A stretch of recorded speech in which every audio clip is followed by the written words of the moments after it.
Hello and welcome once again. We're going to be doing a bit of a review slash just open discussion on these couple of movies here in this one. I just checked them out over the past week, really enjoyed them, and that is going to be Along with the Gods, Part 1 and Part 2. Part 1 is subtitled The Two Worlds, and Part 2 is The Last 49 Days. So I thoroughly enjoyed both of these. I'm really looking forward to sharing my thoughts, getting you hopefully interested in checking these movies out yourself. That's the whole focus of this month, is getting excited about checking out foreign films and branching out to do something different. So let's get ready to get started.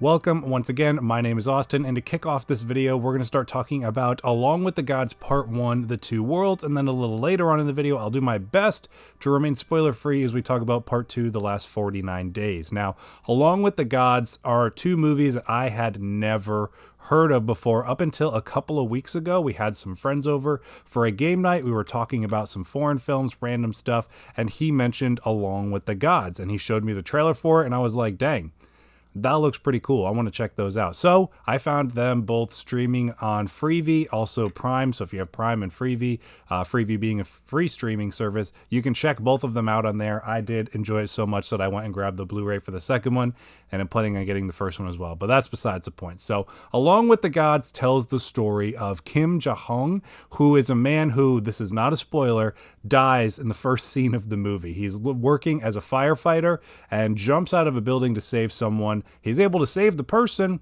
but he misses the whole inflated, bubble thing that is supposed to catch him, and he ends up dying. So he is sent to the afterlife where he is facing trials for all of these different aspects of his life. And it's basically a way to test and see if he lived a good enough life to be eligible for reincarnation. Along the way, he has three spiritual guides who are helping him in these trials, fending off monsters, going through the different court-like trials to help prove that he is this paragon, which is a special person who is eligible to be reincarnated and lived a special life and died for a circumstance that they did not necessarily deserve. So that just kicks things off. And if you were like me when you heard that premise and maybe you have seen that trailer, you're like, dang, that sounds really good and looks really unique. And that is one of the reasons I wanted to check this out, is because it looked really unique amongst kind of fantasy type movies. And I think foreign films showcase that the best. I think we have some really great, really entertaining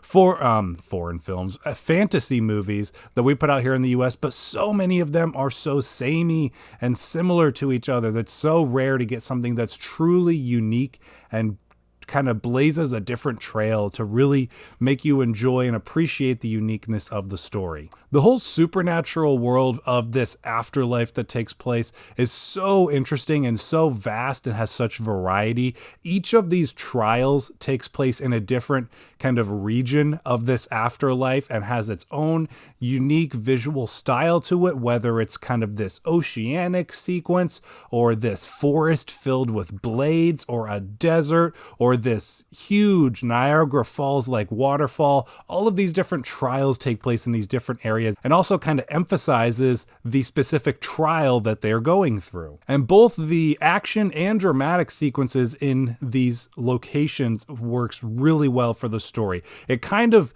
goes through this, not in a bad way, but repetitive sequence of we're going to this new area, we have to get to this trial, then once we get here, it's kind of almost structured like a courtroom scene where there is a judge and there's defendant and a prosecutor and stuff, and they have this trial where the guardians are arguing the guy's case. And so each one still feels unique. It never feels repetitive to the point that you get bored. Each one is interesting and explores more of this main character's past because, like I said, we're introduced to them literally through their deaths, so we know nothing about them. So as we're going through these trials, we're getting flashbacks, we're jumping back to the real world to see how his family is coping with the events of his death. And so you get a really in-depth, fleshed out story and background to to this character that's really interesting and really compelling. And initially I was invested enough, but then as it continues, I just got more and more invested in all of it. It becomes much more complicated and more complex.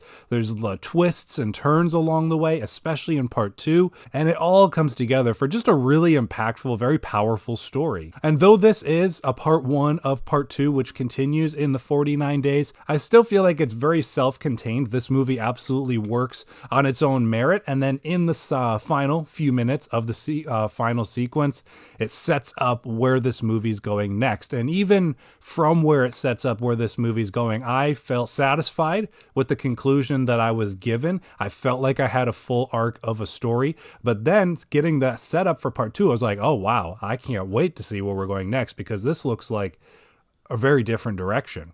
All in all, part 1 is really great. Like I said, you can check it out on Freevee and Prime, as well as this part 2. So moving into part 2, I'm going to avoid as many spoilers as possible, because even though each of these is kind of self-contained unto itself, to go into part 2, you'd need to spoil some stuff. So I'm not going to get too detailed as far as what's in part 2, but I want to talk about why I liked and appreciated it the same, if not more, than part 1. So for part 2, the last 49 days, it continues the story in kind of what I would think of as a natural progression. But then within the definitely the first act, maybe the first 20 or 30 minutes or so, it's revealed that they're going in a very different direction, and that is to the movie's complement, not to its hindrance. What I thought would be a similar journey to the character of Jahong in the first movie, the follow-up character that we follow, I won't say who it is to save you on any spoilers if you're going to check these out,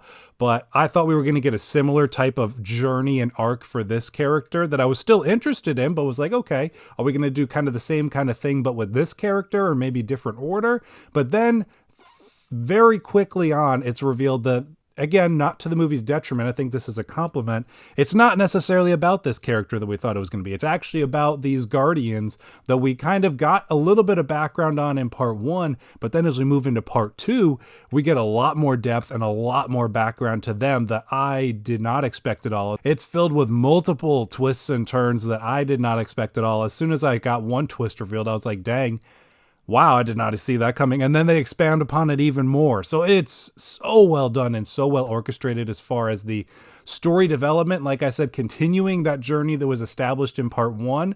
It seems like they're going in one direction, and they do, but then they veer really hard and go in a different direction that absolutely really interested me. So that's kind of all I'll indicate as far as the story goes, because I don't want to give anything away or spoil anything for you, but I highly recommend checking out these movies because they're really great. I had a really great time with them. Part 2 is probably one of the best executions of a part 2 in tandem with a part 1 that I've seen. I would venture to say you could watch part 2 without having seen part 1, but there are a lot of details you're still going to miss. But I think it is cool, the fact that each of these kind of stands alone and tells its own individual story.